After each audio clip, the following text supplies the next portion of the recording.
Okay, welcome back, everybody. And let's start this new lecture with a very short recap of what we did in the last lecture. So what we did in the last lecture was the basically BNB conditions and the inf-sup conditions for saddle point problems. And we started with the general BNB conditions for generalized problems of the type Petrov-Galerkin methods in a certain sense, and these problems were written in the following setting. So given G in the space V prime, find U in the space W such that A U would be equal to G in V prime. And we had, as an operator A, an operator that maps W into V prime. Probably I've used the different letters in the other lectures, so probably I should try to keep letters the same way that we used them before. So let me keep as V here, W prime, and this is V to W prime. Okay. And this, in some sense, is equivalent. It's perfectly exactly the same as writing the problem A U V equal GV for any V in W prime, for any V in W. Okay, so these two problems are exactly identical. And we saw that the way to assume that there exists a unique solution to this problem was to ask that A was a bounding operator. And this was not, this is not enough. Of course, if you want to have uniqueness of the problem, you want to also have A, which is injective and reactive. And we saw the conditions that A was bounding is equivalent to asking that the rank of A is closed, that the image of A is closed. Okay, so the various conditions that we saw was that the image of A is closed. This is if and only if, so there exists a unique solutions if we have these two conditions. So there exists a unique solution U, and the norm of U is bounded by 1 over alpha, the norm of G. If and only if two conditions were satisfied. So one condition is the image of A is equal to the image of A transpose, and two, that the kernel of A transpose was equal to the trigger. Okay. So those two conditions are equivalent to asking that the inf-sup in Hilbert spaces, this is equivalent to asking two inf-sup conditions. So one, inf-sup, this is for V in W and U in V of A U V divided by the norm of A, the norm of U, and the norm of V in the respective spaces is greater or equal than alpha. And the same is true by switching the order of these two guys. Okay, so this was the conclusions that we had in the last lecture. And this conclusion was, we show that this is equivalent to asking that the operator A is bounding and that the operator A transpose is bounding. And of course, these conditions imply, for example, that since the inf of V in W for A U V is greater restricted than alpha, this means that A transpose has trivial kernel. And if you look at this from the point of view of the second inequality, since the info on U in V is greater or equal than alpha for any U, then what this means is that also A has zero kernel. So I'm saying that the kernel of A is zero, the kernel of A transpose is zero.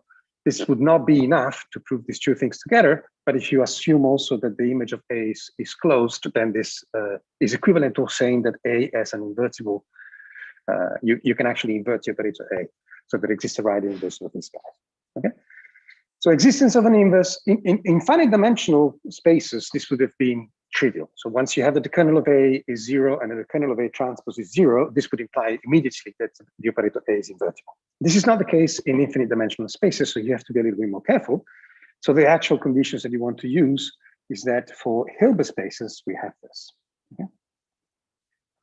Of course, this generalizes a little bit if you want to use Banach spaces, but for the moment, we will stick with the Hilbert spaces case. And then we applied this to the saddle point problem. Before we apply this to the saddle point problem, I would like to basically prove Sear's lemma for this type of problems. So Sear's lemma for Petrov-Galerkin, because I'm going to use it later. So what's the meaning of the words Petrov-Galerkin instead of Galerkin methods? Well, the meaning is simply that you assume that the spaces V and W are not the same.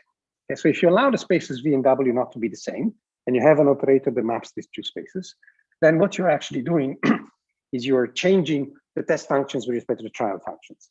This may be convenient in some numerical methods. For example, you can think of the trial spaces to be a space of continuous functions and the test spaces to be space of H1 functions. Okay, this is not very interesting if you look at it in this way, but then when you try to do the discretizations, you could want to have, for example, the trial spaces to use Dirac delta distributions as trial functions instead of using classical functions that you would have there. And if you do that, for example, you obtain collocation methods. So according to how you do these things, we will see some examples. According to how you do these things, this allows you a lot more flexibility with respect to classical finite element methods. Okay. So what we are going to assume here for today's lecture is that VH is a subspace of capital V and WH is a subspace of capital WH. Okay. And also, we are going to assume that there exist two projection spaces, which we call pi h. And actually, let me use as a notation the notation QH and Q, which is the same notation that I'm going to be using in the actual saddle point problems. Okay, and we are going to use pi h, which is a projection operator that goes from VH in V, which is the standard L2 projection. And we are going to use the same thing for QH, and we will call this PH, that goes from QH to capital Q. And these are defined as pi HV VH is equal to VH for any V on capital V. Okay, and it uses the identification of the L2 product with the duality product. Okay, so I'm identifying in the L2 inner product the duality things there. And the same thing is true for PHP.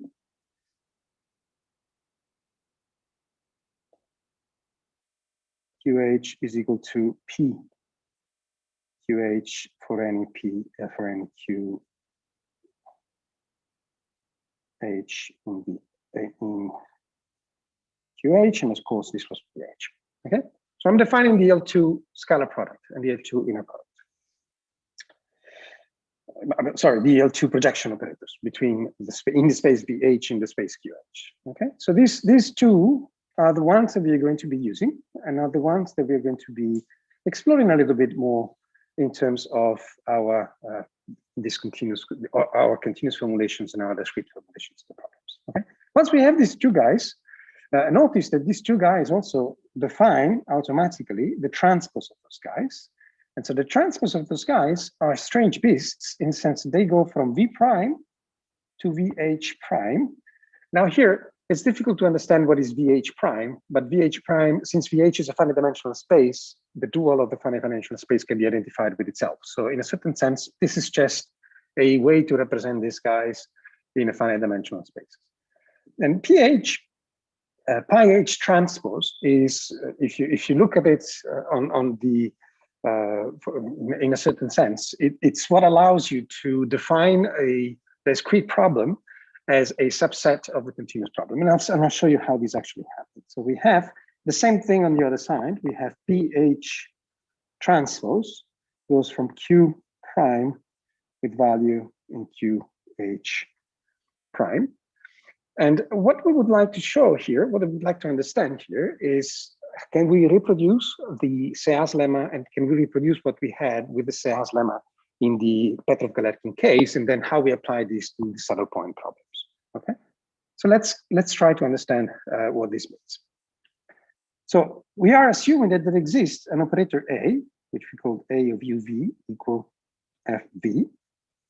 And this is the same as asking that you can write things as a UV equal FV. And we are assuming that we would like to, given, as we said before, we have F in the dual space of the arriving space, that's W prime, find U in capital V such that this is satisfied, okay? And we know that we need to ask for the two inf-sup conditions for this to be the case. Or if you had the same spaces, W equal to V, then you would typically use Lax-Milgren lemma for this. The inf-sup conditions are more stringent with respect to Lax-Milgren lemma, in the sense that Lax-Milgren lemma implies the inf-sup condition. The inf-sup conditions only say that these are that the operator A is invertible. Okay? It doesn't say that it's positive definite. Well, the Lax-Milgren lemma asks that the operator A is positive definite in a certain sense. Okay? So we are looking at this problem over here, and we would like to rewrite the problem in the discrete in the discrete case, and understand exactly what we need to ask for the discrete problem to be proposed. Okay, and the discrete problem to be proposed, if you look at the discrete problem, you rewrite the discrete problem as given F remains in W prime. We find U in VH such that, and this is the one above was written for any V in W. And here we have to simply rewrite the same problem, but we restricted the spaces which are, at this point, we say the spaces which are restricted to VH in capital WH. Okay, so we're using as test spaces, trial spaces, two different spaces. And now we would like to use the operators that we defined above to rewrite the operator in an intelligent manner, in a certain sense. Okay, so we are asking here, we can actually see that the things that we are trying to see here is, of course, what we are writing if you take the subtraction of the two things, and you can do that because WH is included in the space W. So you can do that. You can say that at U minus UH, WH is equal to 0 for any VH in WH. Okay, so this is still true. You can still do that. And now the problem is that it's not trivial how to recover the classical finite element orthogonality, to exploit this classical orthogonality of the error in order to obtain what we had with the Lax-Milgren lemma. Because in the Lax-Milgren lemma, the way that we obtained this was to exploit to the orthogonality and to plug on the right here U minus UH. But now you can no longer do that because U minus UH does not belong on the space W. Okay? And so you have to do some tricks. You have to understand a little more what is happening here. And so here, what you exploit is you exploit basically the following inequality. We would like to estimate U minus UH. Okay. Oh, and what we are assuming here, the hypothesis that we are making is the discrete inf-sup. Inf-sup. And the discrete inf-sup is that there exists alpha H such that, and now we say the same thing as we had before. So we have A of UH VH divided by a norm of UH, norm of VH, which are equal in alpha. And then we have inf-sup, and we have the inf for UH, this time in W in VH, and the sup for WH, for VH in WH. So we restrict the questions for the inf-sup on the discrete spaces. And of course, we have to have switch the two things here. So we switch the two things.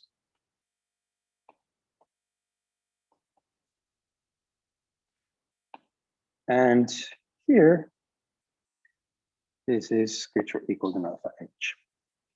Okay. Now, the first thing that we should think about is the following. So the alpha h here, I didn't say anywhere, but this alpha h should be independent on h. So the h there simply stays to say that it's a constant, that it's the constant related to the discrete version of the inf-sup. It's not a constant that depends on h. Okay, so this is important because if it depends on h, we have issue. Okay, so this constant is independent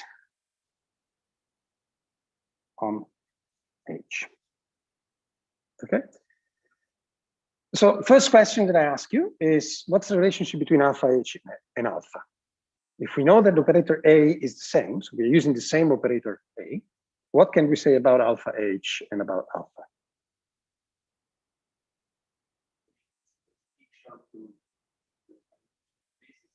But it's alpha h larger or smaller than alpha?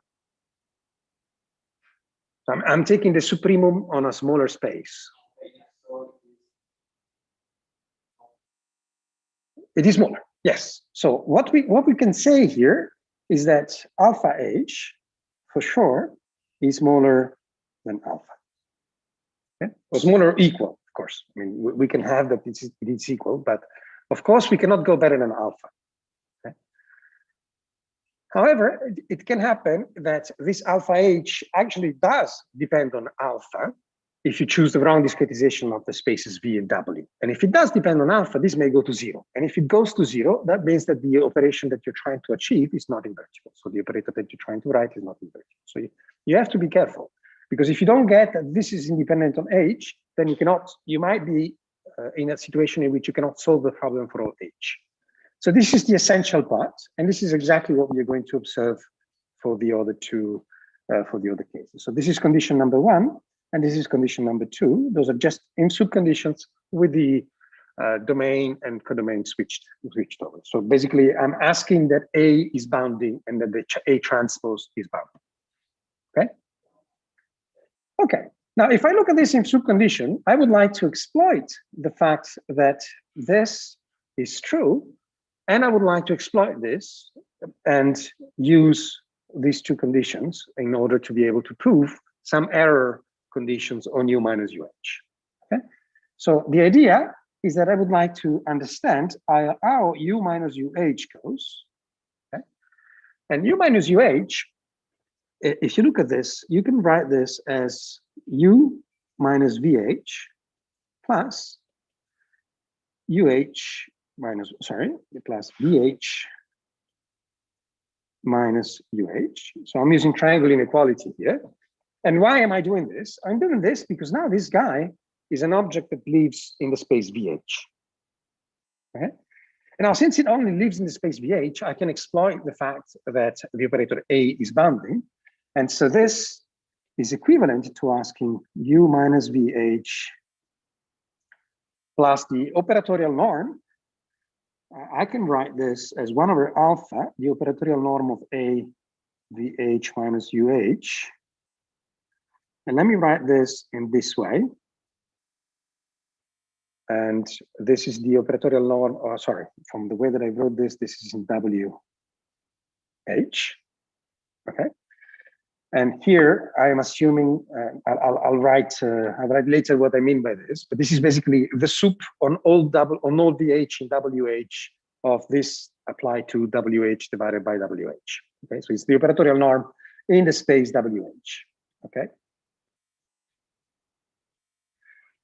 I simply don't want to keep writing the sup. And since the inf-sup condition is satisfied, this condition is trivial because it's exactly the same as applying this. Okay, so I'm asking that. So if you look at the sup of this guy, so what I'm saying here is that the sup of this guy means the operatorial norm of capital A applied to UH is greater or equal than alpha H norm of whatever you applied that to. So I'm applying this to VH minus UH, so you can read this in the correct directions, where you have here V minus VH, which is this guy over here. And instead of having the alpha here, you put 1 over alpha in front of the other. Okay, so I'm applying this in this direction. Okay, by multiplying UH on the right hand side. Is it clear? Okay, so if you use that, then at this point you recover the fact, you exploit the fact that A of VH minus UH, thanks to the orthogonality, the property that we have here, and the orthogonality property that we have here doesn't require you to plug anything on the right, which is different from VH. You have that you can simply say A of U VH is equal to A of UH VH. So you can replace the UH that you have here with A of U. So there's an equality here that says norm of U minus VH plus 1 over alpha. And now I apply this to VH minus U star WH. And everything here works because I'm applying this only with test functions which are in WH. Okay? So I'm basically doing the same trick that we did in the Lax-Milgram lemma, using the Lax-Milgram lemma for the Seas lemma, without going to test with the same U minus UH, without testing with the error. Okay? We just exploit the inf-sup condition in this particular case. And now if you do it this way, then of course you can apply the inequality that you have here. And we have U minus VH and VH minus U here. And so this is exactly the same as saying 1 plus a norm of A over alpha, since A is a continuous operator, norm of U minus VH. And this is for any VH in capital VH. Sorry, VH in capital VH. Okay. Is it clear? So here you recover basically the same type of inequality that we had before with a 1 that appears in front. That's the only difference with respect to the classical Galerkin finite element methods. There's a constant which is a little worse. It's 1 plus the norm of A over alpha. Question so far? Yes, go ahead.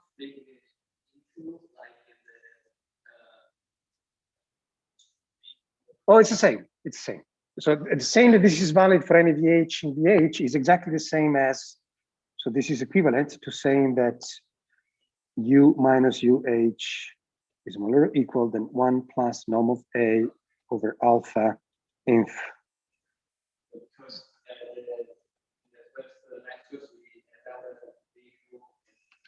Yes. Another one, I don't know if you already said that, but how can you know alpha H?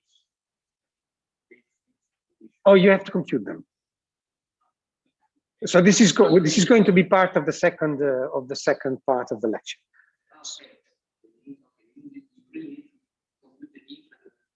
I mean, there's several tricks that allow you to say that the infimum is bounded for some sort of finite element spaces.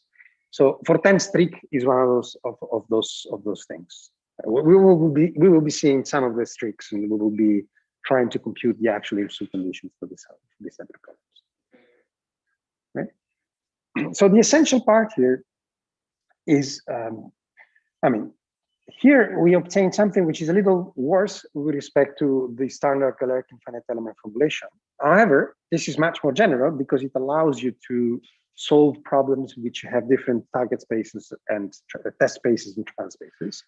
And of course, this allows you also to solve the problem that we had in the dual problem. In the mixed formulations, and which is exactly what we're going to do later. And remember, the alpha, so 1 over alpha is also equal to the norm of A inverse. Okay, so what we are saying here is basically that U minus UH is bounded by 1 plus the condition number of A. So it's the product between the norm of A times the norm of its inverse. Okay? And so that means you have U minus UH smaller or equal than 1 plus norm of A inverse norm of A. And we have to be a little bit careful here, because from what we wrote so far, I wasn't very careful about writing H everywhere. But in reality, for what we said here, this is alpha H, and this is the inverse of AH. And now let me define what is the inverse of A, what is actually AH.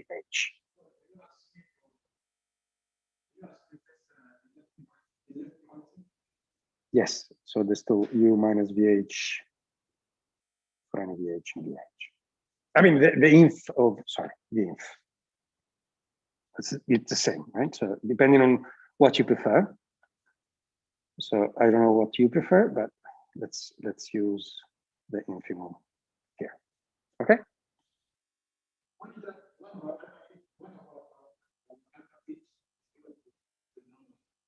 Of the inverse. No, this is part of the bounding of the theorem of the closed range theorem. So the closed range theorem says that asking that the operator is bounding is equivalent to asking that there exists a right inverse, which is bounded right inverse. And the norm of the bounded right inverse is exactly 1 over alpha H, where alpha H is the bounding operator. I mean, there was a lot of conditions which were equivalent one to another. What we're basically saying here, asking that the operator is invertible and it's continuous, it's equivalent to asking that the operator is bounding, and the constant alpha is 1 over the norm of the inverse operator. And you can see this clearly because you have the following inequality. So if you apply A minus 1 to F, you get that is equal to U. Okay, and now you take the norm of that, that's equal to the norm of U. And if you're asking that the norm of A minus 1 is bounded, what you're saying here is that the norm of U is smaller or equal than the norm of A minus 1, norm of F. And then you identify that that A minus 1 is exactly equal to alpha, 1 over alpha, because you had the alpha. So what we knew was that the norm of F was smaller or equal than alpha, the norm of U, which implies norm of U smaller or equal than 1 over alpha, norm of F. Okay, and so this says to you that this guy over here is exactly equal to the norm of A inverse. Okay, you take the discrete moment, you do these computations and you get exactly that. Is it clear? Okay, so of course there's a detail here which is essential. So I'm having the norm of AH inverse here and the norm of A here, not the norm of AH. Of course, you could do that with the norm of AH, but the norm of AH is bounded by the norm of A because you're taking the supremum of a larger space. So it's the same thing that we said before. Okay. So let's try to understand what it means AH. So how do you write AH? So who is AH? Question mark. And this is the essential part. So AH is defined as AH of UH-VH is equal to A of UH-VH for any UH-VH, okay, in the respective spaces, discrete spaces. So you're, and let me write this. So this would be for any UH in capital VH and for any VH in WH, capital WH. Okay, so if you have this inequality, this equality here, then what you could write here, you could exploit the fact that UH and pi H UH are the same, and VH and pi H VH are the same. So what we are saying here is that if you write this AH pi H UH PH VH is exactly identical to AH pi H UH by HVH, okay? And of course, you can replace that with an A at this point, okay? So this tells you, in other words, that you can define AH to be PH transpose A by H. So asking that AH satisfies the inf-sup condition is equivalent to asking that when you pre and post multiply with two projection operators in the discrete spaces, you don't lose the inf-sup condition of A. Okay, this is the essential part. So we want to guarantee that you choose the spaces in such a way that this is still satisfies the inf-sup condition, that this operator is still invertible.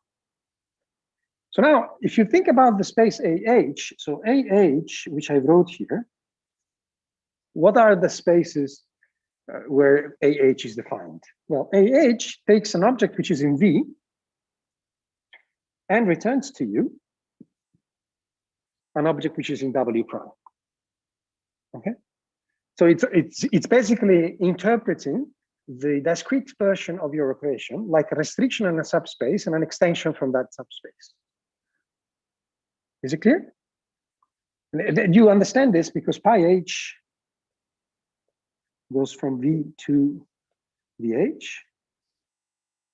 Okay, then I apply A. So you can think of this in this way, right? So it's like you take a function U, you apply pi H, and you get a function UH. You apply A, and you get a function which is AUH. And so far, AUH is in the space W prime. And then you apply the function PH transpose, and you get into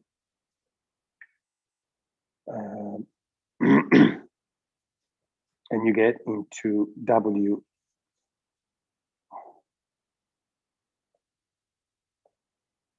So this is PH transpose AUH, which is so the spaces where these guys live. This is V, this is VH, this is V prime. So VH prime. When you test it with this, so this is V prime. Then when you apply PH transpose, this goes from V prime to W WH prime. Let me see if I'm doing these things correctly. Oh, I decided to say Q and then I removed this from my head. Sorry, let's sorry about that. So this is W.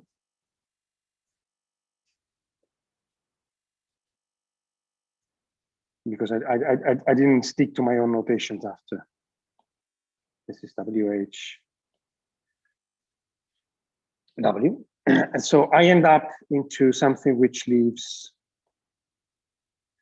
in WH prime from W.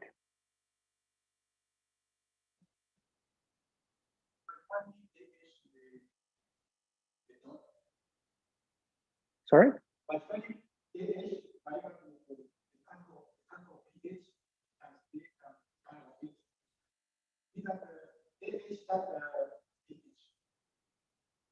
So this PH transpose means the following. So if I do PH transpose AUH and I test this with W, this would be equivalent to writing AUH PH W. Yes, you're right. You're right. I should have written this correctly. So this goes by HUH.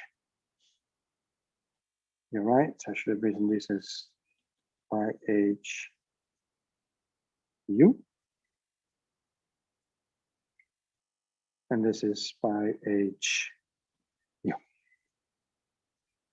And of course, here I have pi h u, and here I would also have pi h u. So now, if I restrict u and w to be in the space vh and wh, writing pi h and ph doesn't make any difference. Okay. Okay. So the idea here is then that for any u that belongs to the space vh, what you're writing here is that you can write that pi h u is equal to u. So let's use the names that actually are significant. Okay, so let's use VH as a subname. Okay, so if I write it in this way, and then I can also say in practice that if I want to invert this and test this with test functions, which are in the space WH, what you would obtain is that I pi h VH is equal to I a VH for any VH in capital VH. Okay. So I'm simply saying that if I take a function which is in space VH, taking A times pi h is the same as taking A. Okay. And then if I test this with WH, taking the transpose of that, so taking PHT is equal to PHT of that. Okay. And so writing what we wrote before is the same as saying, and now I look at this, I can do the following thing. So I can say that this guy over here, I call it AH, okay? And so I have that VH is equal to AH inverse PH transpose VH for any VH in capital VH. So if I'm in capital VH, writing VH and writing AH inverse PH transpose of VH is the same. Okay. And therefore, you can basically reevaluate what we wrote before, like u minus UH. You write this as u minus VH plus VH minus UH. And then for VH minus UH, what you know is that this is exactly equal to, this is u minus VH plus, now I rewrite what's written on the right, VH minus UH as AH inverse PHT VH. Okay, so that will be simply AH minus 1 PHT applied to VH minus UH. Sorry, there's a, sorry, I did something wrong here. PH transpose, there's an A missing here. This is A, of course, PHT, A, VH, okay? But I'm inverting this AH and putting it on the right-hand side, so I was missing this part. Okay, so the same thing is here. So if I write that in this way, then you understand where I'm trying to get with this, right? So basically what you obtain here is that for the way that we wrote this, if you were in VH, then you can write AVH minus UH. And at the same time, PH transpose A, so we have that by construction,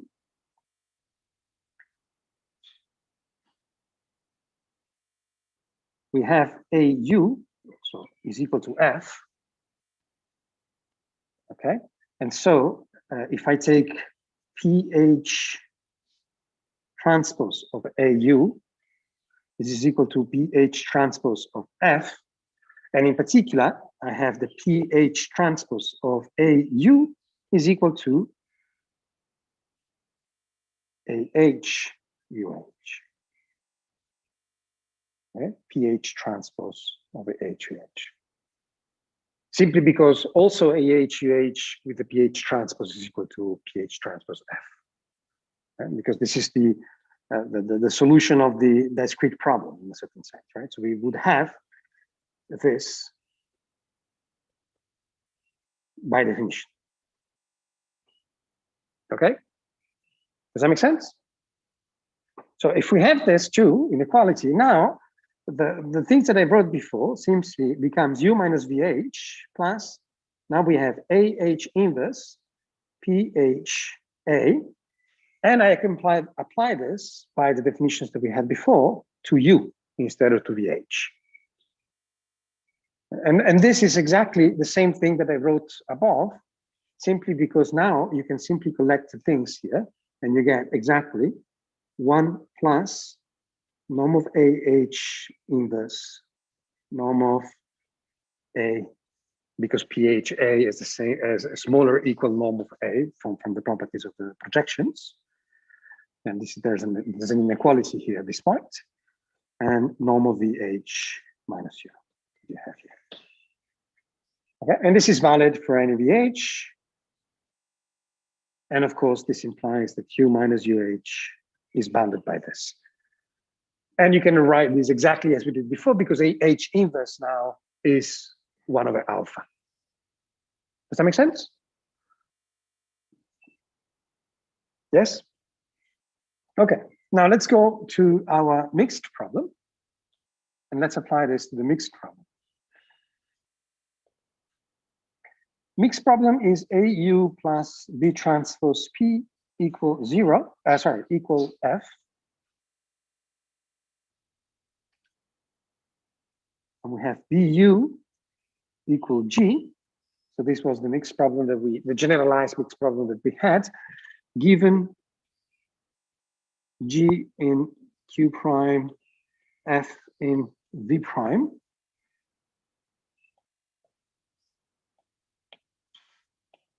It's find UP in VQ such that this is satisfied. Okay. And what we asked was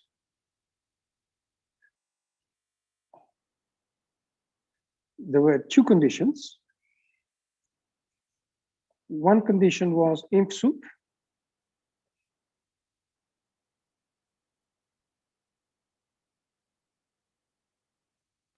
of A on Z, which was the kernel of B. Okay. And this is inf-sup. And let me write this as sup-inf. Okay. So inf-sup and sup-inf, in the sense that I want to have the both inf-sup conditions on Z.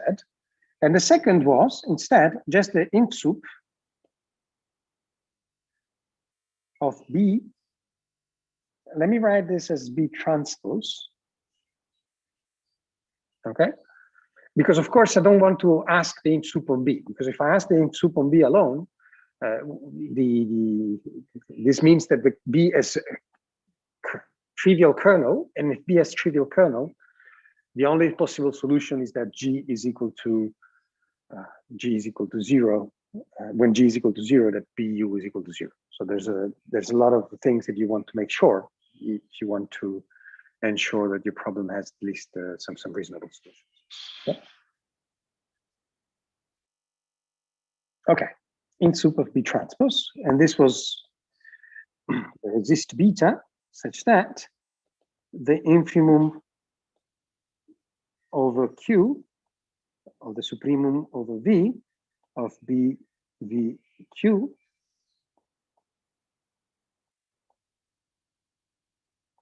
was greater or equal than beta. Okay. And now, of course, if you want to do this from the discrete point of view, life is identical. We have to ask the same things. However, we have to be careful because we would like to ask this to the discrete operators. Okay. So, discrete version of it. Now we have the following thing. We have A goes from V to V prime. and B goes from V to Q prime. Okay, so B is in the situations that we had before, and A is simpler to treat because it goes just from V to V prime. Okay, so in the discrete version, and we still have the pi h, we call it from V to VH, and we assume that VH is included in V, and we have QH, which instead goes from Q to QH, included in, in Q. Okay, and now we would like to define the two AH. Now AH this time is only PH transpose A PH, while BH is PH transpose B PH. Okay, so we are exactly in the same situations that we were before, and we would like to guarantee, in some sense, that there is a commutation between the various spaces. So ideally, if you're not careful, what happens is the following. So we assume that the V with B maps V to Q prime, so reactively. Okay? This is what we're asking, that if the image of B is the entire space Q prime. Okay? And now, by pi h, from V, we go to VH. And here, with PH transpose, we map Q prime into QH prime. Okay? And ideally, here, we would like to join this arrow over here. And we would like to rate that BH maps the entire VH onto the entire QH prime. And we would like this to commute. Okay? And of course, this is not obvious. It's trivial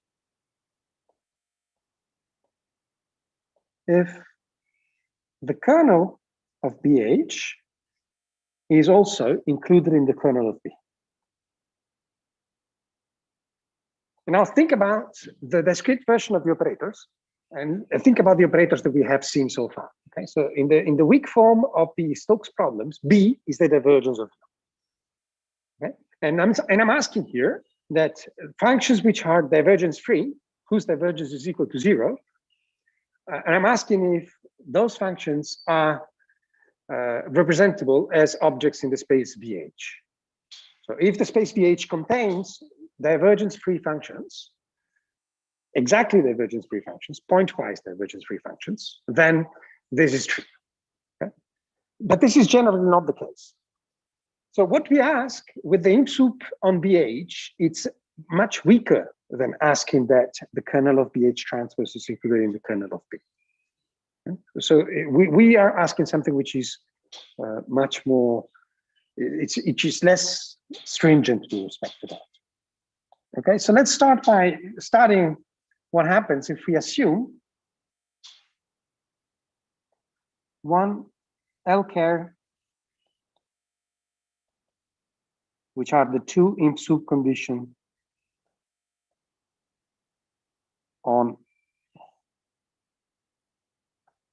AH, and two inf-sup, which is the one inf-sup condition on BH. Okay, let's assume that these two are true. So there exists alpha H and beta H that satisfy the inf-sup conditions for A and for the operator B. Okay, so let's assume that this is the case. Okay, and let's try to play the same game that we had before. So if you want to play the same game that we had before, what we know is that A of UH, so A of U plus B transpose P is equal to F, and BU is equal to G. This is what we have. And on the other hand, what we have also is that if you take a H of UH plus B transpose H of PH is equal to, here we have to take pH transpose of F. Okay. And then we have the BH of UH is equal to pH transpose, pH transpose of G. And I realize now that I say P and P in the same way, but I write things differently when I mean P Greek and normal P. Sorry. This is pi H and this is pH. Okay, sorry about that. So this is the discrete version on so UH pH in VH times QH, and this is UP in VQ. Okay. And now we would like to do the same thing that we did before. We would like to subtract the two things when we test them with the same space.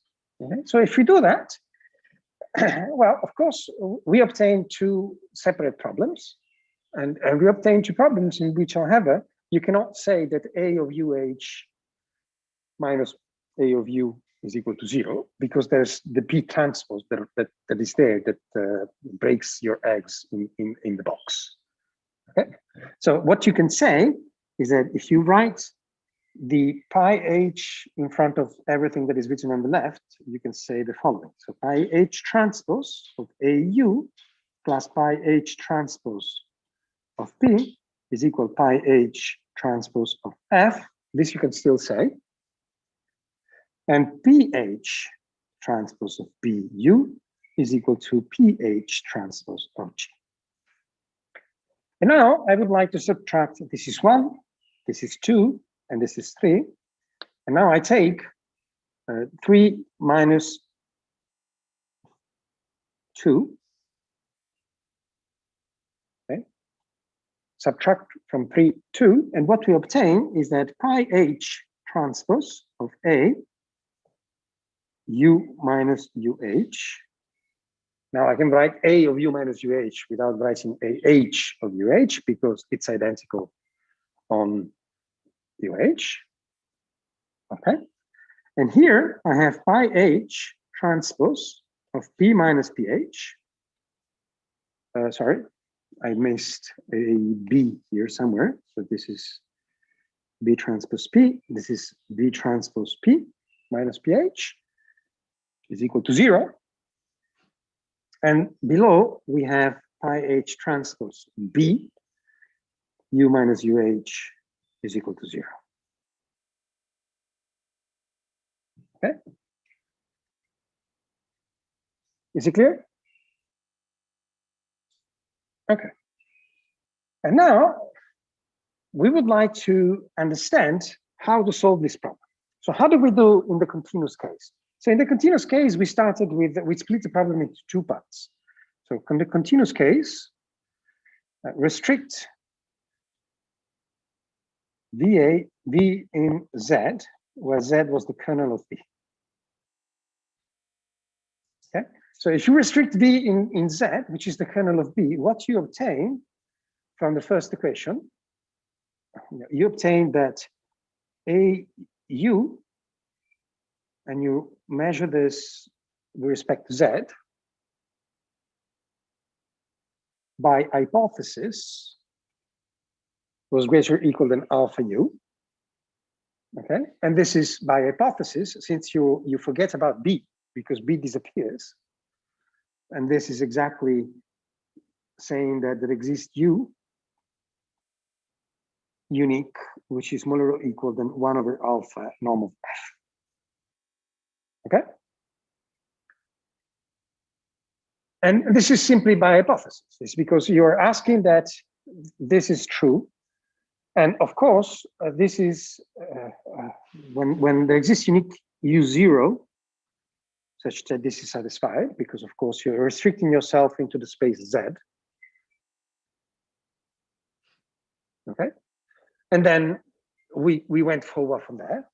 And then after you had that, you solved the second problem. And the second problem, by the inf-sup condition, you had a unique, the you replace the u0 and ug in the equations, and you had that there exists a unique p by the inf-sup, and you had that b transpose p is greater or equal than beta p, and then you simply replace b transpose p with what you had before, and b transpose p is exactly equal to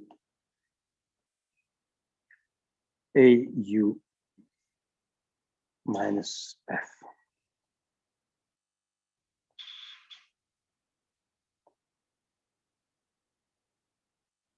Does that make sense? And you exploit the fact that this is bounding, and then you get the beta, a, u, and f. They're all known, and so you get something which is becoming, which depends on continuously from the data, and you can bound p and u with the correct data that you had there. Yes. And now let's try to understand what happens in the discrete case. In the discrete case, you can no longer restrict yourself to the, I mean, of course, if you could restrict yourself by saying that the kernel of BH is included in the kernel of B, then everything would be straightforward, because you restrict yourself to the kernel of BH, and then you solve there, and you follow exactly the identical things that you asked at the continuous level. So you would follow this at a continuous level. And in reality, we're not asking that there is it's not necessary that the kernel of H is equal to the ZH be included in Z in general. Okay, this is not true. So we have to do a little bit more work in order to get something which is similar to what we did before. Okay? And what we were going to be using is the same thing that we had, that I showed you previously for the Petrov-Galerkin method. Okay, so since ZH is not equal to Z in general, so what we do is we restrict ourselves to the kernel of BH as a subspace. So we still try to solve the problem in this particular subspace, and we are going to ask L-care in ZH. Okay, which means there exists alpha H such that 2 inf-sup on ZH. So we don't ask the inf-sup condition for alpha on the, so we don't ask the inf-sup condition for A on Z, but on ZH, which is a different space. Okay, and the second condition is still the inf-sup, and the inf-sup is on VH QH for B H. Yes.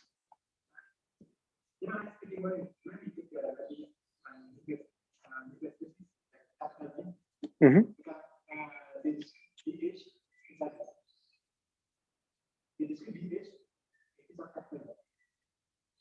Yes, the discrete.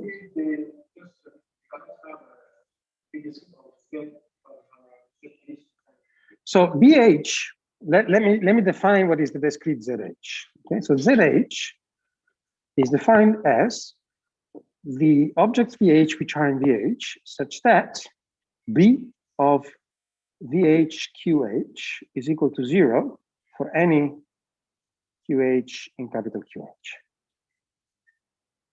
Okay.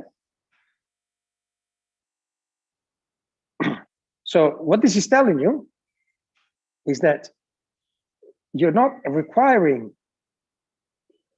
B of VH QH to be 0 for any QH, for any Q in Q, but only for discrete functions. So let's assume, for example, that you have piecewise constant functions for the discretization on DL2. So ZH would be the space of all functions whose divergence has 0 mean value.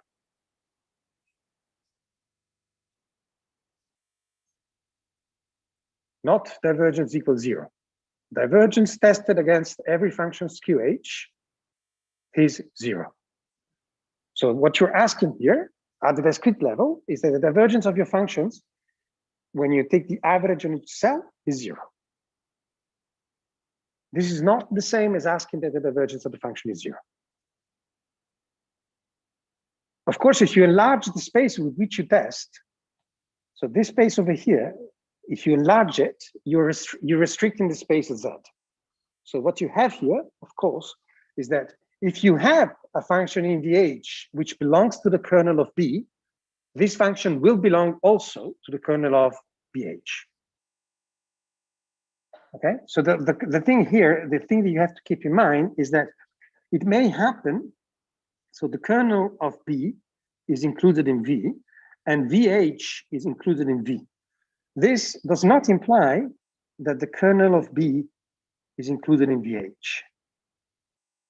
Or, better yet, it does not imply that the kernel of B intersected VH is different from the empty set. This is the issue. The main issue is this. You have an operator, which is a continuous operator, which is B, and this operator is defined on, and the kernel of this operator is a subset, closed subspace of V. The intersection of this closed subspace with VH, it's not necessarily different from the trivial element. This is the essential part, because and the problem is that when you do the discretization, there's two passages that you're doing more. You are first projecting onto the QH space, and then you're projecting onto this space before you take the operator. When you take these two operations, you're filtering the operator, and you're creating a new one without noticing. So finite elements are usually described as you don't change the operator, you change the spaces. You say the operator is identical, and then you change the space. Here, it's not the same because you're not changing just the spaces. The fact that you change the spaces has an effect on the operator because the operator that you have at the end is not the same as you had before. You don't commute, in other words. So you cannot take the divergence of a finite dimensional space and obtain something which is the same as taking the projection of the divergence of a function. Okay? So if you take the divergence of a function and you project it on Q, you don't get the same thing as if you first project and then take the divergence. So there's no commutativity between taking the projection and taking the operator. Okay, so this is the essential part. And since there is no commutativity within these two things, there is a order with which you do things. You first take the divergence. You first project, then you take the divergence, then you take the projection transpose. This operator globally might have a different kernel. Well, actually, it usually has a different kernel with respect to the original operator you started from. So the kernel of BH is usually not included in the kernel of B. It's simply life, right? And the thing is, this does not, I mean, it changes the way that you solve the problem, but not the principle that you use in solving the problem. Because the way that we solve the problem is identical to what we did before. You have the two inf-sup conditions. You don't care about how things are, as long as the two inf-sup conditions are satisfied on the correct spaces. So you have to ask the discrete inf-sup conditions on ZH and on VH and QH. And this is the essential part. So you have to be careful that ZH, which is the kernel of the discrete version of the operator. So for example, if you take piecewise constant functions to describe the space L2 functions, this is a simple example. So if you take piecewise constants and you think about ZH, ZH is going to be all functions whose divergence have zero average on each element of your finite element, of your finite element mesh. Okay? Which is simple to provide. So you make sure that the average of the divergence is zero on the elements. any linear function that that is symmetric, that has some symmetries in there, is allowed.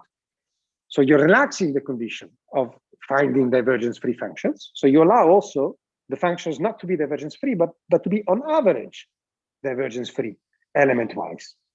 Okay?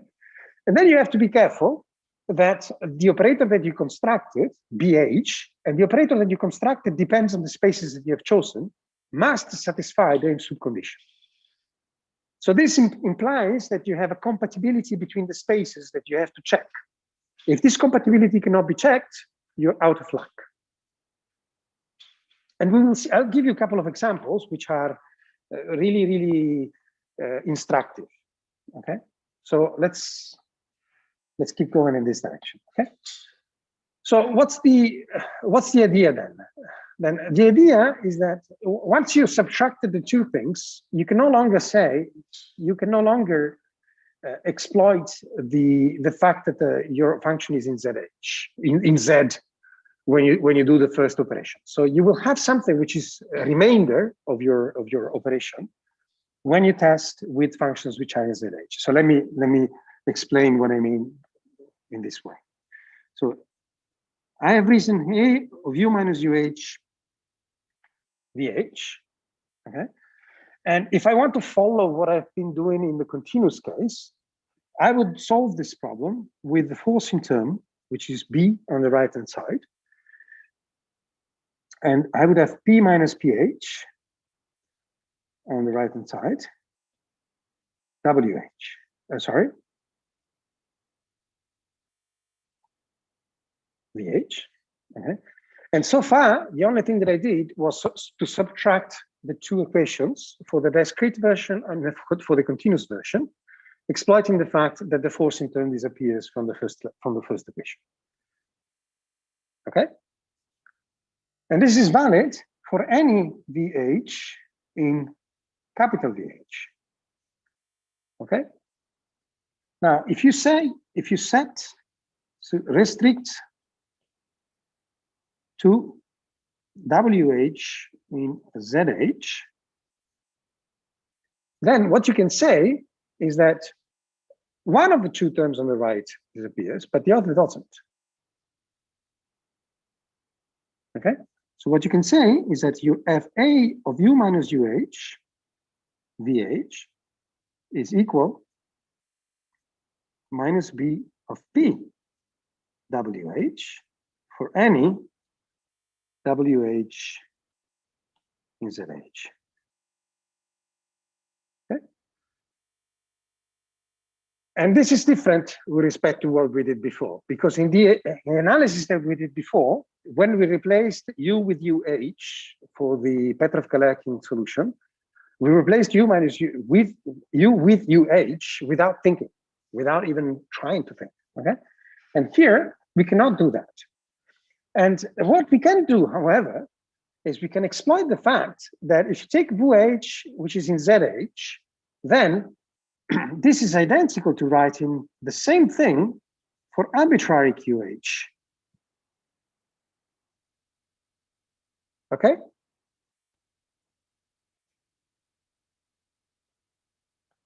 Is it clear why? Because if I take Z, which is in WH, which is in ZH, which is the kernel of the discrete operator, this kernel of the discrete operator is defined as the space of functions for which B of QH, WH is 0 for any QH in the space capital H. So here, this is valid for also for any QH in capital QH. So you have something which is non-zero, so you no longer have orthogonality. Okay, but it's not zero by a little. It's non-zero only up to the best approximation error that you can make measured with the operator B. Okay, so there's a consistency error, and the consistency error comes from the fact that P is not orthogonal to objects which are in ZH. Okay, does that make sense? And now we can play exactly the same game that we played before. So what we had before was that you write U minus UH, and at this point you write this as smaller or equal than U minus VH plus VH minus UH. Okay. And now, instead of doing this, testing this with all possible test functions, we exploit the orthogonality. And we exploit this as, you write this as smaller or equal than U minus VH. And then we write 1 over alpha H. Okay. And then this is going to be the A norm of VH minus UH. And this is the operatorial norm with respect to the space ZH. Okay? So we exploit the inf-sup condition on the space ZH. By the inf-sup condition on the space ZH, we can go from this line to this line over here. And now we exploit the equality that we just wrote here. So the equality that we just wrote here is that if you write A of U minus, you can write A of UH, WH, this is going to be equal to A of U, WH, plus something. Okay? And this is going to be exactly B transpose QH minus P, WH. Okay? For any QH and QH. I simply rewrote the equality that I used before plus the term that is a consistency error. Does that make sense? So here, if you keep going in this direction at this point, what you would obtain is that this is smaller or equal than U minus VH plus 1 over alpha H, and you exploit the norm of A. And VH minus UH becomes the norm of U minus VH. Same thing that we had before, but then we have something else at this point, which is 1 over alpha H, and we have B transpose QH minus PH. Okay, so we have norm of B, QH minus P, and this is for any QH in capital QH. And by the way that I wrote it, this is for any VH in capital VH. So you have that the norm of U minus UH for mixed problems in which you don't have that Z is included in ZH, for these mixed problems is smaller or equal. You have to be careful here about who you write there. So this is 1 plus the norm of A over alpha H, the infimum for VH in the space ZH, so only in the kernel, because otherwise everything that we wrote doesn't make sense, of U minus VH, plus norm of B divided by alpha H, the infimum for QH in capital QH of QH minus P. And as you see, if you arrive here, the error that you commit in the solution U, it's not just bounded by the error on the solution U, but it's also bounded by the error on the solution P. So if you want to have a good approximation property, or an approximation property that makes sense, you have to make sure that you match, in a certain sense, the accuracy of the spaces U with the accuracies of the spaces P.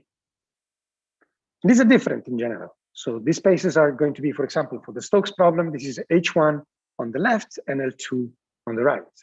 So you have to make sure that you choose the spaces in a way which is balanced, and that choosing the spaces in a way which is balanced and that satisfies the inf-sup condition is non-trivial. And we will see some examples that for which this is not the case. This is not simple. It's not obvious. Okay, so let me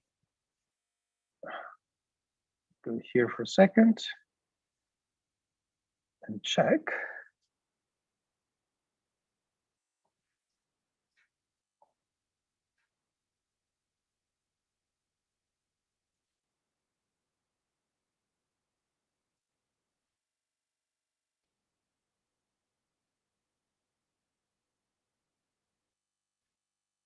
Okay. Now the thing that is left to do is to estimate the error for pH and QH. Okay. And the idea is basically the same that we had above. So we have to do the same properties, the same thing. So we have P minus pH here. Okay. And we do the same construction that we did before. So we write this as P minus QH plus QH minus pH. And now we would like to exploit the inf-sup condition on QH and pH. Okay. And we exploit the inf-sup condition on the operator BH. So this is going to be smaller or equal than P minus QH plus you have 1 over beta H, which is the inf-sup condition for our BH operator. Okay. And now I write this as BH transpose applied to QH minus pH. And BH transpose applied to this. And this is the operator norm with respect to the space.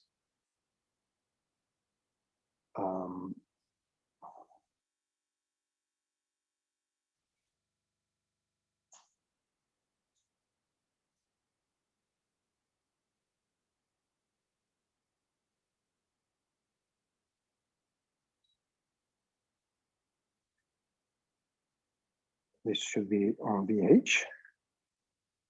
Otherwise, it's 0. because if you take the operator norm only on ZH, you don't get this. But the inf-sup on B is not done on ZH. It's done on the entire space. Okay. And now, if you write it in this way, then the BH transpose is just the norm of B. Okay. And you would get here, this is smaller or equal. You would like to obtain from this operator that BH transpose T applied to QH minus pH using the same trick that we used before. This term will make the appearance of the operator A and the operator U by reading the equality that we have here in the following direction. So you read this equality in the other direction. Okay.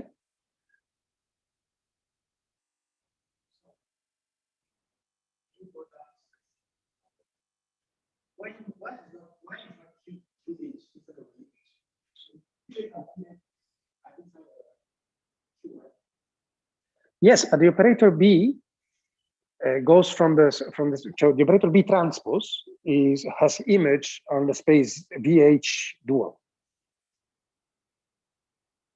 So B maps Q, sorry, B transpose maps Q to V prime.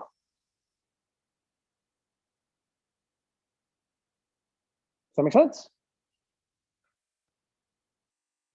So if I look at the operator B, so B goes from V to Q prime, and B transpose goes from Q to V prime.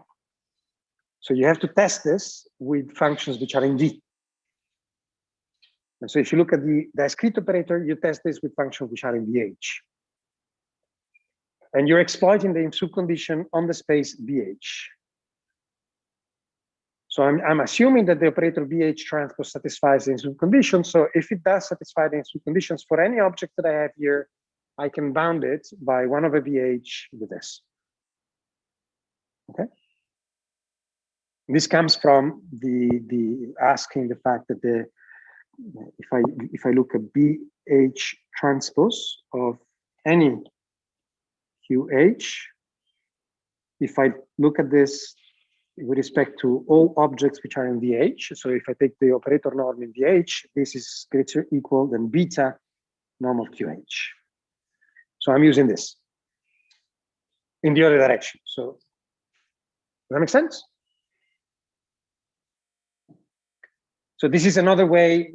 It's identical to writing the inf-sup condition this way. If you satisfy this for any q, and you take the supremum of a QH, which is the definition of this of the supremum over VH of this operator here, then you get exactly this. Yes? Okay. So once I got here, what I wanted to say is that now I use the equality that B of QH minus P. So this allows you to write, and it's written here, right? This guy for arbitrary pH and for arbitrary QH, I can replace that with this guy. And I can put on the left the error that I get on UH. Okay, so B transpose QH minus P, if you test this with WH, is equal to A of UH minus U. Okay.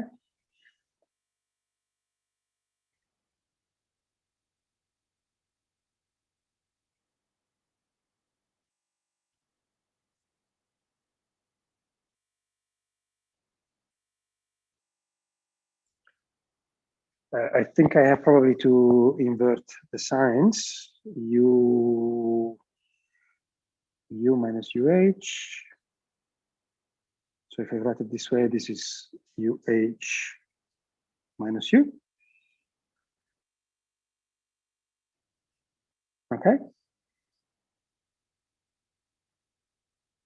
And of course, here, I want to exploit this because I want to be able to replace the fact that the pH that I have here, if I set this with any VH, which is in ZH, this is equal to 0. So if you don't have this equal to ZH, for any VH in ZH, you have that. You have to make sure that this is tested against functions which are in ZH. Okay.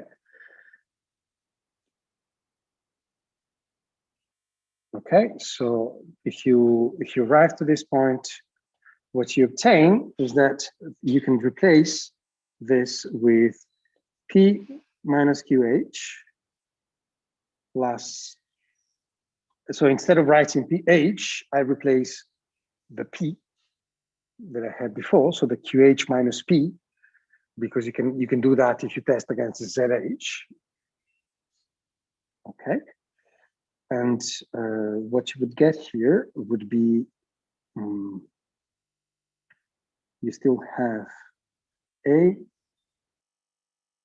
norm of A, norm of UH minus U, which is this part.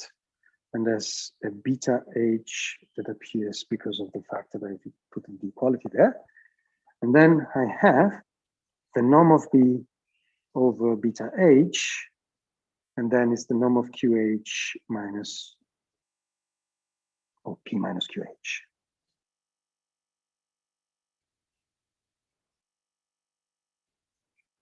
Okay, so what if you read this first from the last, this is P minus PH. This is smaller or equal than 1 plus the norm of B divided by beta H. And then you take the infimum on QH in capital Q, H, of P minus QH. And there's I can write it as the norm of A divided by BH, norm of U minus UH. And now you should put the two things together in order to get the trivial, the final inequality, because this depends on the best approximation property of Q and on the error that you make on U, which we just estimated here. Okay. So you'll end up with something that depends on a constant times the best approximation error in the kernel. Okay. And again, another terms that depends on beta and alpha H. So the term that depends on beta and alpha H will be grouped together with this. And you'll have at the end, let me try to Well, we can do this, but P minus pH is more or equal than that. So it's 1 plus norm of beta over beta H. And then here I have in the error for the velocity, which is what I wrote here.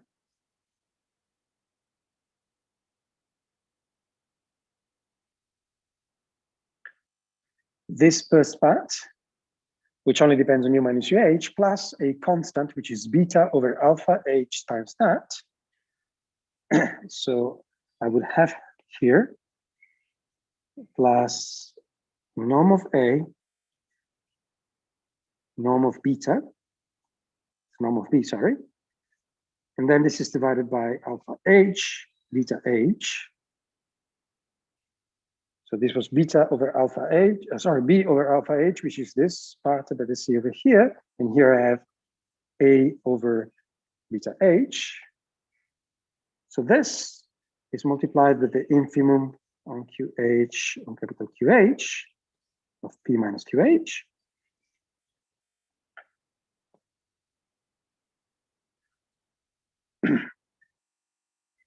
And then you have, again, the norm of A over beta H that multiplies 1 plus the norm of A over alpha H. And then you have U minus pH. And this time the infimum is taken over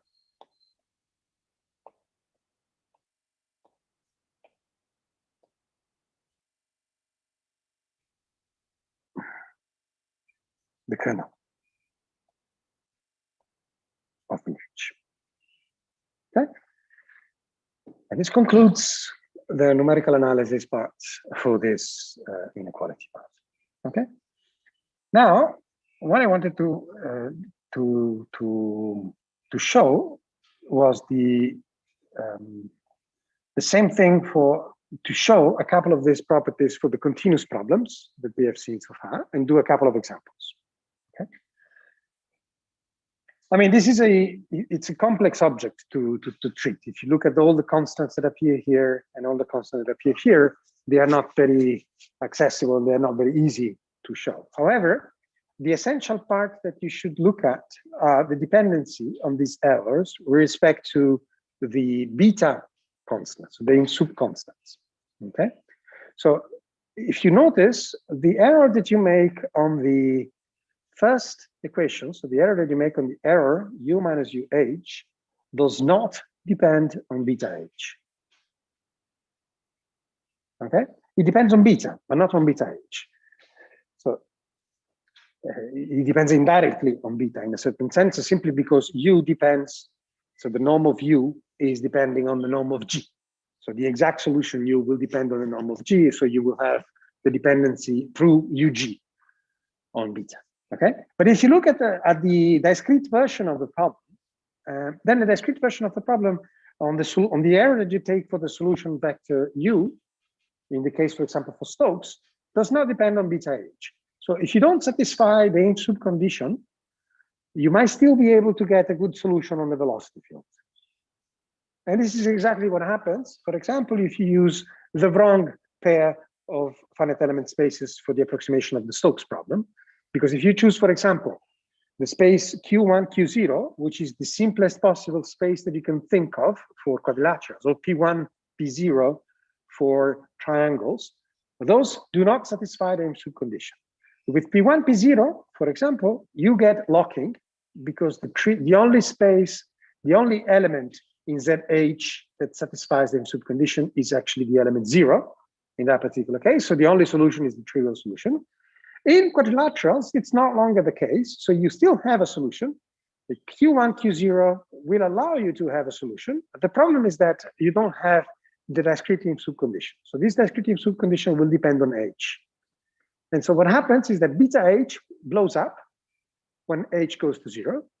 And In particular, what will happen is that you will see some patterns appearing in the code, in the solution, like checkerboard patterns that are called, and we will actually try to experiment with those and see how this actually works in the case. Okay. So what I wanted to check now, to show you now, was to discuss a little bit about the two concrete examples, right? And let's try to limit to simple cases. And the two concrete examples are the following examples. So first of all, we look at mixed Poisson. And then we look at Stokes. Okay, let's try to understand how these are written. And let's write, first of all, what are the weak forms of this? And then we try to figure out what are the actual spaces in which we want to set these problems. Okay, so mixed Poisson means I take, I basically rewrite minus the Laplacian of P equal G, okay, by exploiting the fact that I write minus the gradient of P as a solution vector U. Okay, so this means that this becomes the divergence of U is equal to G, and that U plus the gradient of P is equal to 0. Okay.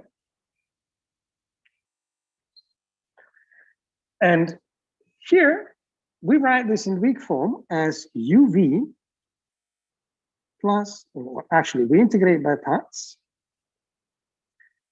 divergence of VP equals 0. And we choose the spaces in such a way that these objects do not give us boundary conditions. Okay, so we will, I'll tell you exactly how this is done. So this is divergence of UQ equal GQ. Okay, and now let me write here the spaces that I'm looking at for these two examples.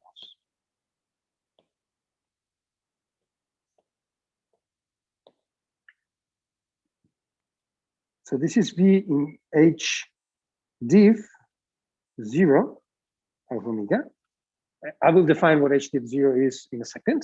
And this is for any Q in L2 of omega. Okay. Now, on the other side, instead, Stokes' problem comes simply written as minus eta Laplacian of U plus gradient of P equal F, divergence of U equals 0.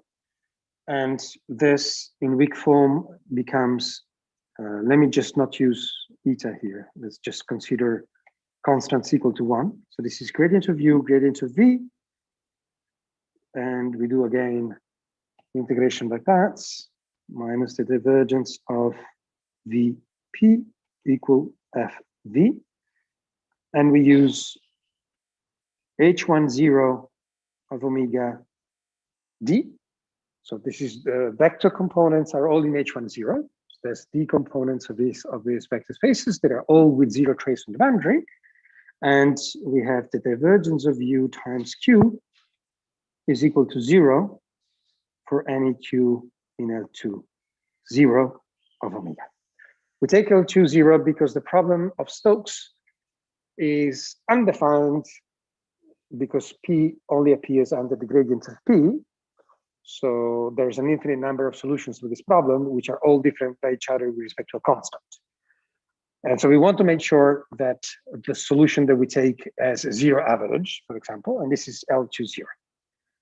This will guarantee that there exists a unique solution, which means that B transpose as trivial kernel. Okay, so in all cases, B is the divergence operator. Okay, so if I use BUV, B VQ is defined as the integral on omega of the divergence of V times Q. Does that make sense? Okay. And this is valid for any V which is in H div, which is a subspace of H1.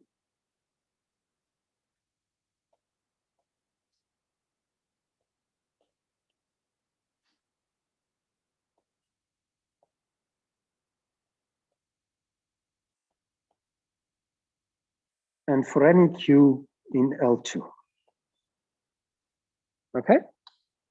So I'm defining the only ones for functions which are in H div. And of course, the idea here is that I want to use the same operator for both guys. Okay? So I see the space H div as a subspace of H1. So all functions, sorry, H1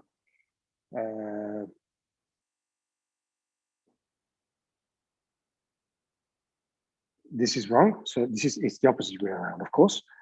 So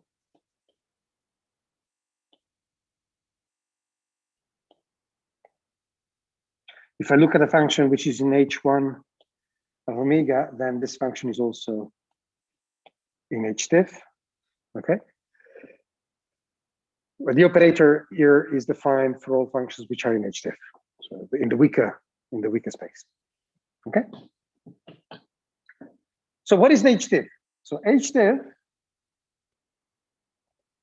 is defined as the functions V which are in L2 and such that the divergence of V is in L2. Okay. These are L2D. So these are vector functions which are in L2 and whose divergence is in L2 itself. This is not H1. It's a little bit weaker with respect to H1 because it only requires the trace of the gradient to be in L2, not the entire gradient to be in L2. Okay? So H1 is a subspace of H div, but H div is not a subspace of H1. There are functions which are whose divergence is in L2, but they are not in H1 because the outer part of the diagonals do not belong to H1. Okay? And H div 0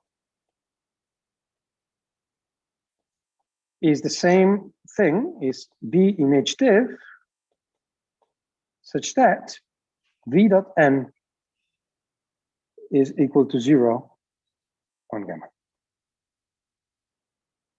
Basically, this implies whenever you take the trace, whenever you integrate by parts with these guys, you don't get trace terms because they're equal to 0. Okay? With 0 flux on the map.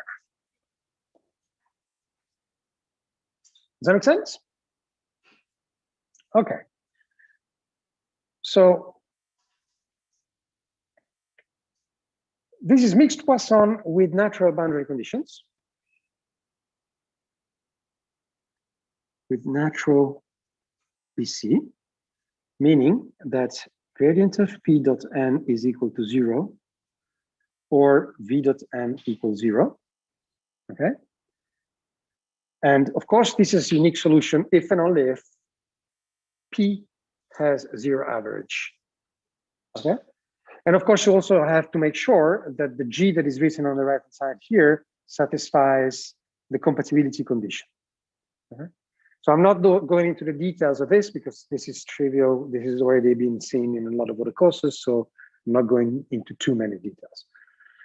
So the structure of the two problems is identical with a subtle difference. So we have A for the Poisson, and we call this actually not A, but we call it M, which goes from H div 0 to its dual, H div 0 prime, and is defined as the scalar product between U and V.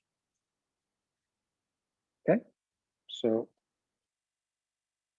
is MUV is mapped into the integral of UV. Okay. And on the other hand, instead we have A that goes from H1 0 of omega into H1 0 of omega prime, which is usually denoted as h minus 1. These are all vector variables, okay? And this is a uv is the usual integral on omega of the gradient of u gradient of v. These are matrices. This is the scalar product between matrices. So sometimes you see this in the literature with the 2 dots instead of 1 dot, but the trace of the transpose times that. Yes, exactly. Exactly. So it's ui comma j v I comma j. Okay. So if you write this in components, this is ui comma j vi comma j. Okay. And the sum over I and j, of course, which is repeated and so on. Okay. Now, if you look at this, let's start by looking at M, and let's ask ourselves whether M satisfies the LK.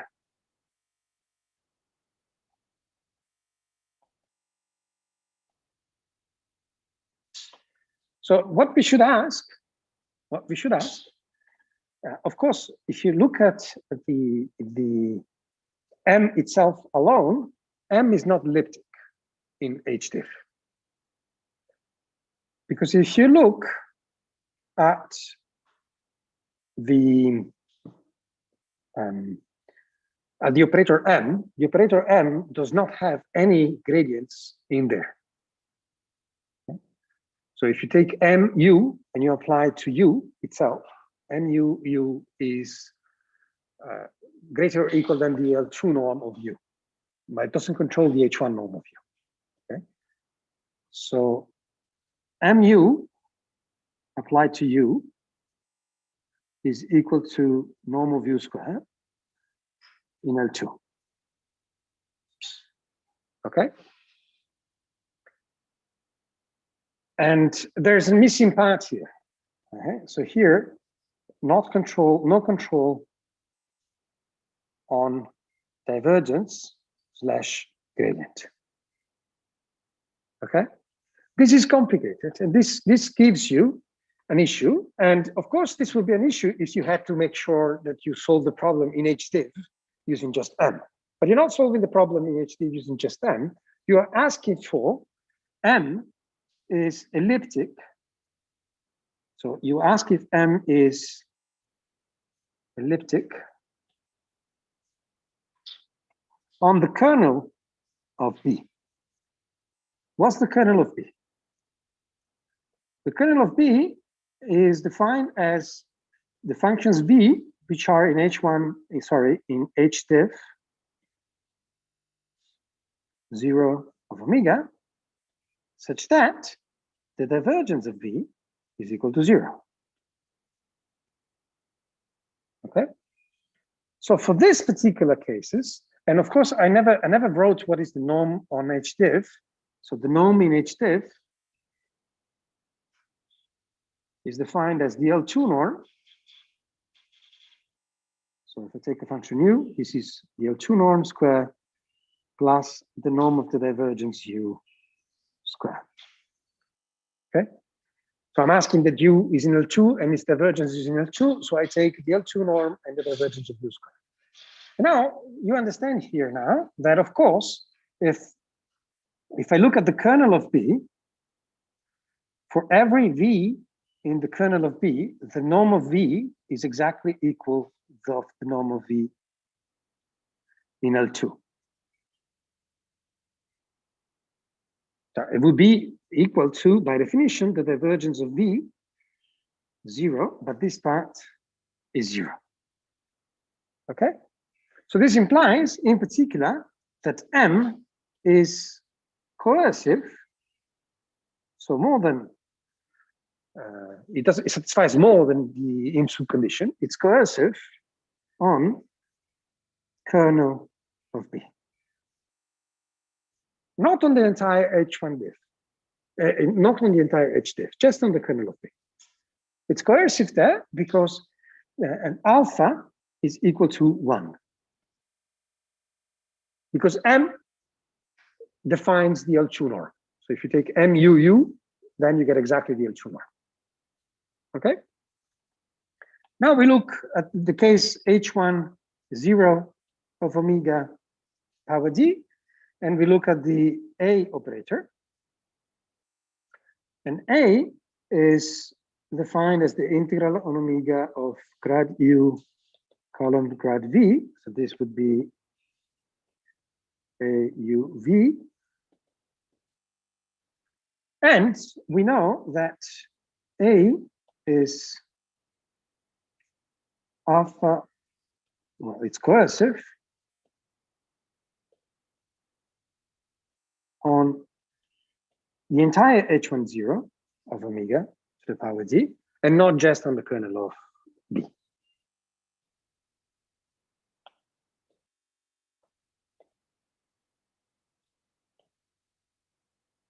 Okay?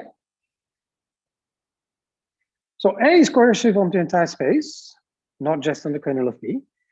And this implies in particular that if you take AUU, this is greater or equal than the norm of U1. And you obtain this by Poincaré, because you have zero boundary conditions on the domain omega. So when you have zero boundary conditions on the domain omega, controlling the H1 semi-norm allows you to control the L2 norm. Okay? Question so far? Okay. Now, let's go to B. Let's do the simpler case. Simpler case, Stokes. So we see B as an operator that goes from H10 of omega power d with values in L2, 0 of omega.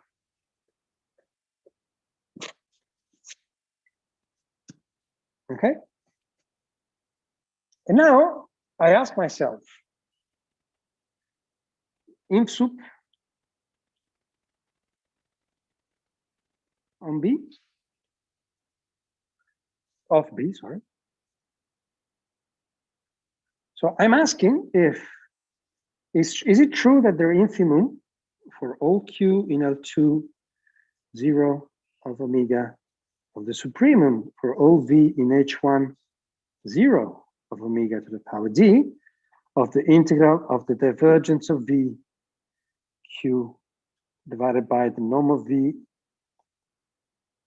the norm of Q is greater or equal than beta? Question mark.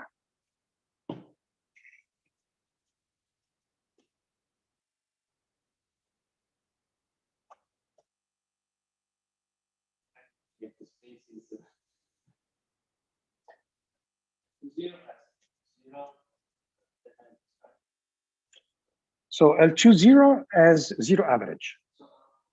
Zero average.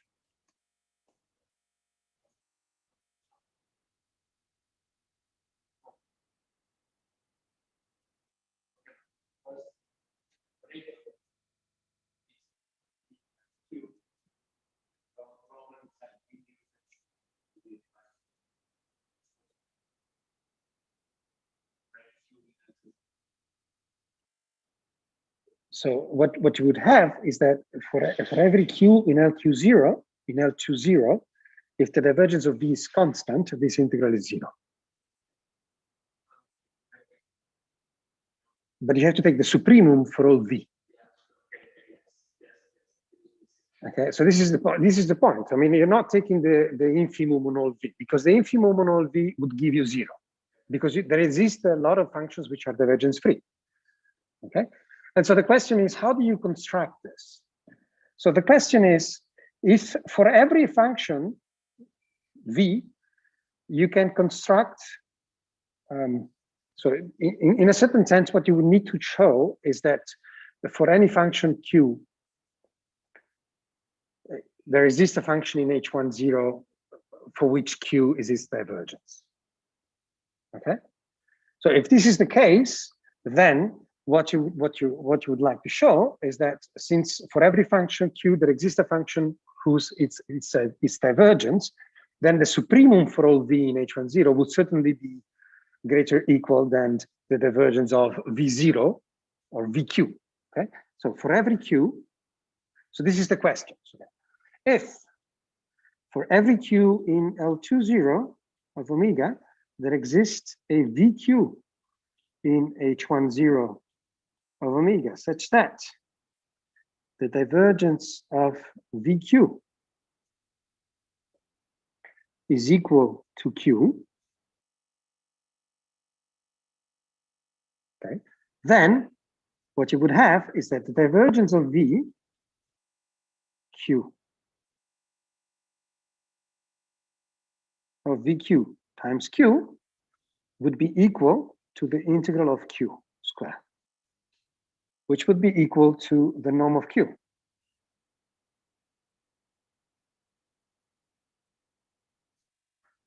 Square. Okay? Would that make sense? And then you would like to, you would obtain that the infimum for q in L20 on omega of the supremum for v in h10 of omega to the power d would be of whatever fits in there. So let me delete that. Let me just copy this.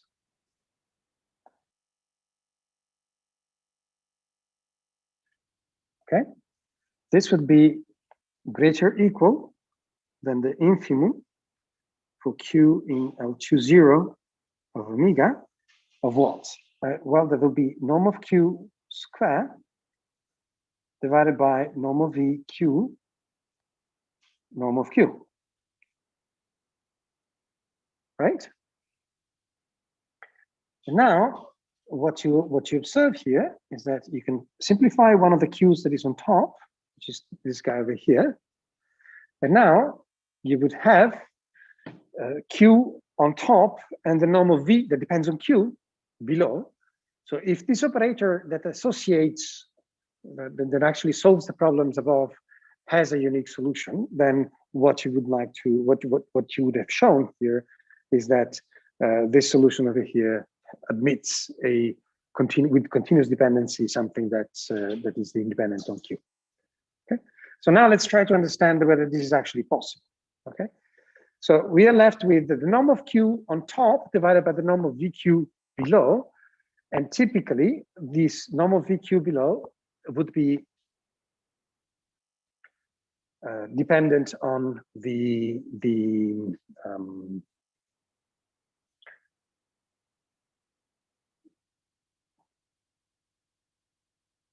dependent on the solution that you want to have.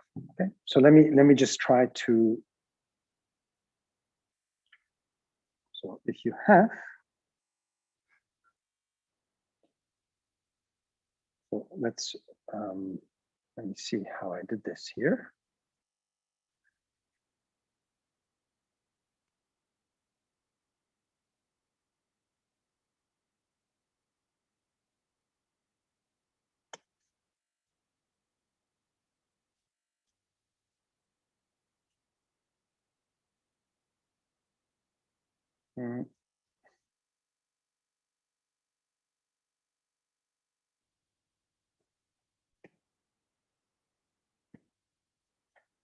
So this should be trivial by solving the problem in the Stokes in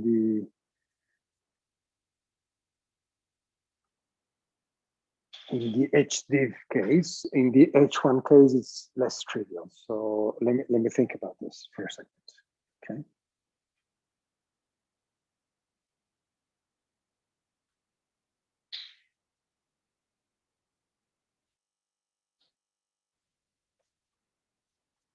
Okay.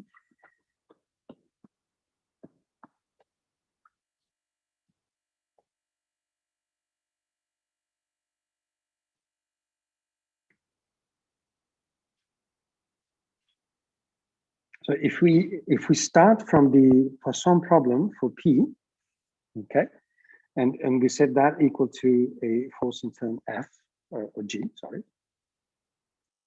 Okay. So what we know is that this gradient of B, gradient of V equal GV for any V in H1,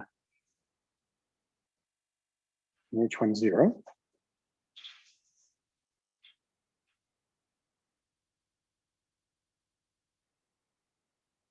And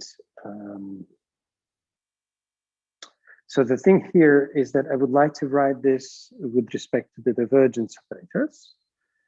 So let me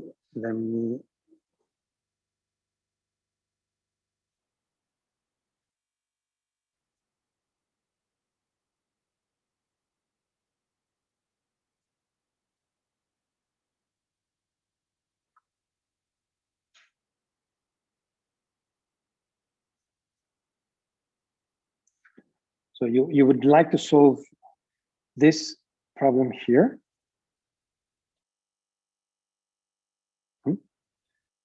Divergence of VQ is equal to Q,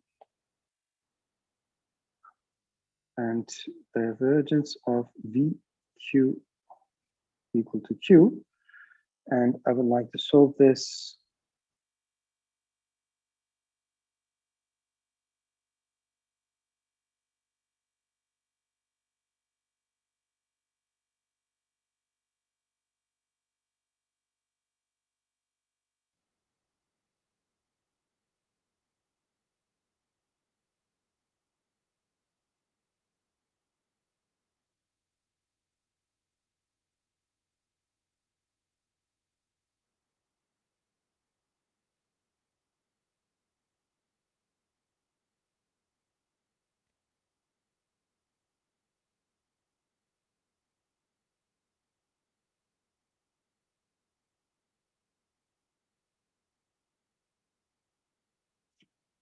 okay, it's too late.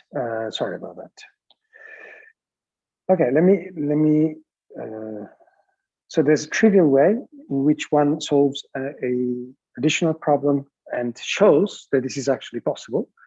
And I think this additional problem should simply be the Poisson problem with the given L2 data on the right hand side.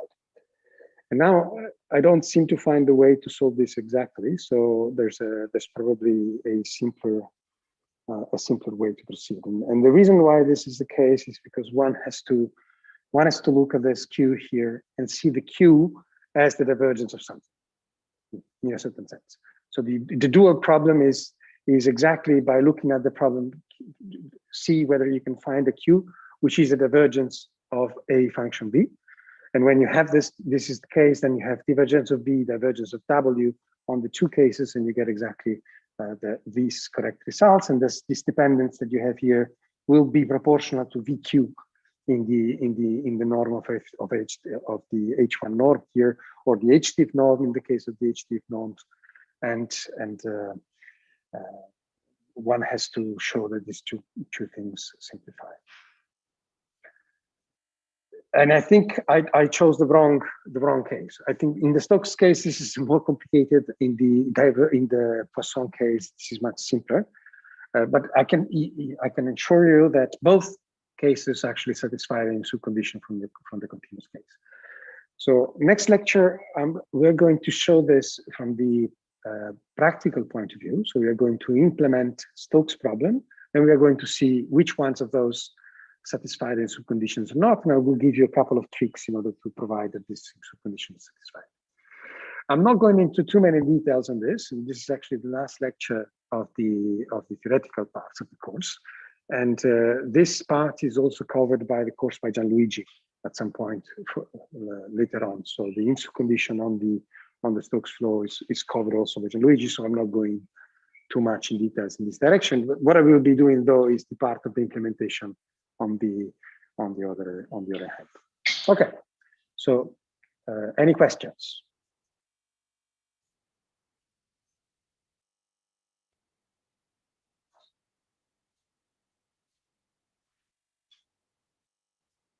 No, I killed you.